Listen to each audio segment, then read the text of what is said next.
Hello everybody. Today we will continue discussing Chinese art, and this time we will focus on Chinese paintings. I am Julius, I am from Lithuania, and I am Zhang Bin. Both Julius and I are teachers of Nanjing University. There is also a third person, teacher Su Ming, who couldn't come here, but she is the actual expert in the field of Chinese art. We worked as a team, and Dr. Zhang and I am going to present you our teamwork and discussion. Because of time constraints, we could not and cannot tell everything what we could tell about Chinese paintings. So we chose 3 topics that we think are the most interesting. We will present these 3 topics as 3 questions. Yes.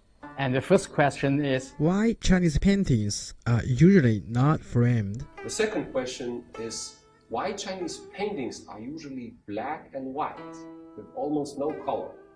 And the third one is, are Chinese paintings a kind of abstract art? Dr. Zhang, so here I would like to ask you the first question. I actually never noticed that before. Only recently I became aware of that. So the first question, why Chinese paintings are never framed? Okay, I will answer this question here. Generally in the West, when someone mentions a painting, first of all, we will imagine an oil painting in a museum. This oil painting, as a rule, will be framed, and when we glance, we'll be able to see the whole view. But in China, it's a completely different story. It does not matter if a painting is painted on a fan or a Chinese album book or on a scroll. You can never immediately see the whole picture because it will only gradually scroll before your eyes. So among all these types of media where a painting can be drawn, the scroll painting is probably the most important, and we will show you soon why. It's so important that even during the Beijing Olympic Games in 2008, during the opening ceremony, the creators of the opening ceremony used the idea of scroll painting as a media where the show was being performed. And this shows the significance of scroll painting in the hearts of Chinese people. And we thought if someone from the West haven't heard much about Chinese paintings, they could ask a question. So how do you actually appreciate this kind of painting? Well, to enjoy the scroll painting is like taking work, and opening a scroll painting is like following its painter, seeing what he sees. We also have a choice of focusing on different details in the painting, and we can unhurriedly enjoy them until the whole picture of the scroll is being presented. This appreciation of scroll painting is like a journey, where we never know in advance what will happen until the journey ends. There is always something that may surprise us in one way or another. So we chose one of the most famous paintings called Qingming Shanghe Tu. Yes. In the painting, there is a scenery of ancient capital during North Song Dynasty period.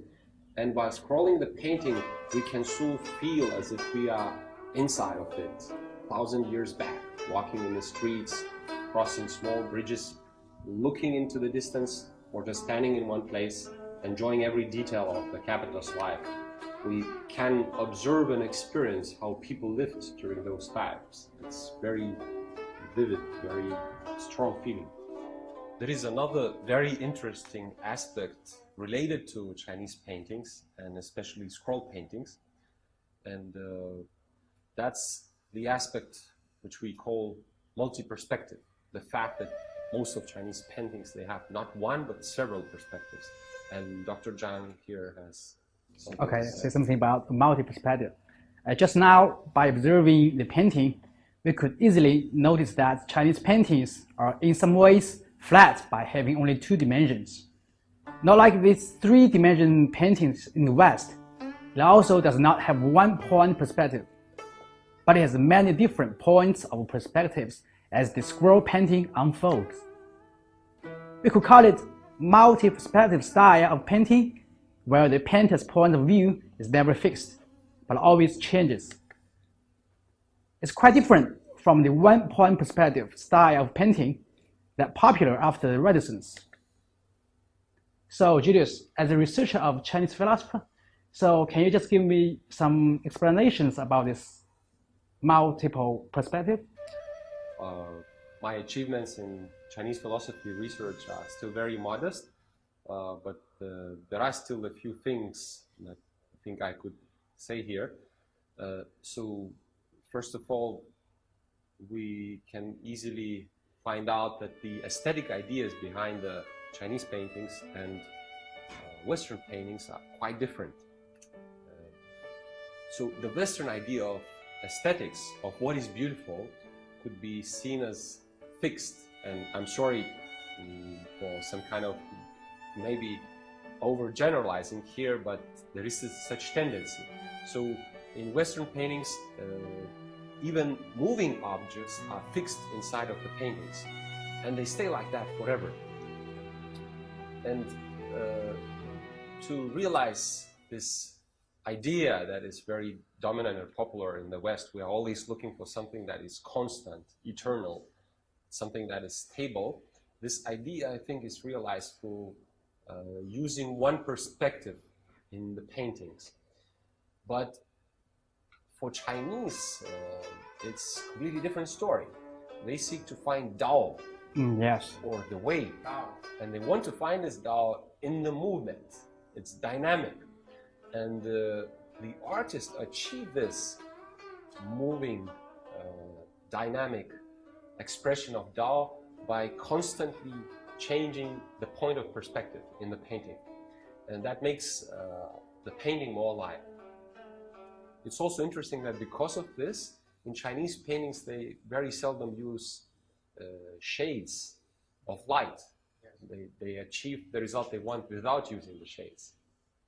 So that's what I would say about philosophy. Yes. So one more point is that Chinese painters emphasize the balance between people and nature, and both the process of drawing and the process of enjoying let us realize that we are part of nature and make a certain unity with it.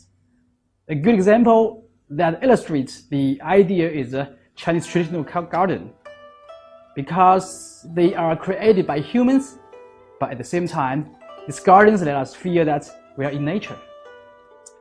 Yes, so, and before we move to our next question, while we were preparing this course, I realized that I myself experienced this idea of scroll painting in China. I think the first time, more than 10 years ago, from one of my colleagues, a young Chinese lady, I got a present. And that present was the painting that she drew. She drew the painting? Yes, she herself. It was a nice painting. I think it was I remember it was a painting of flower, and it's a pity I lost the painting later. And the second time was quite recently. To one of my friends, I told about an interesting dream that once I had in China, and he said, "I know, I can draw that. I can draw your dream." Paint your dream? Yes, he painted my dream, and Yes, he did it in a Chinese way, and in less than a week I got my dream painted. Wow. And recently, I suddenly became aware that in both cases, the paintings were the scroll paintings. I don't have the exact painting, but they actually look like this, and you have one they here? were almost of this size. I remember we by analyzing, we found that usually Chinese paintings, they are horizontal, the scroll paintings. But there are also some that are vertical, and we thought we can just show how it works. So this is one of the scroll paintings that looks somehow similar to one of my presents that I actually got painted. So we are scrolling and folding. Calligraphy is also an important part. Actually, the calligraphy here is a poetry, and we have flowers here. So I guess everybody can get the idea how it feels and how it looks.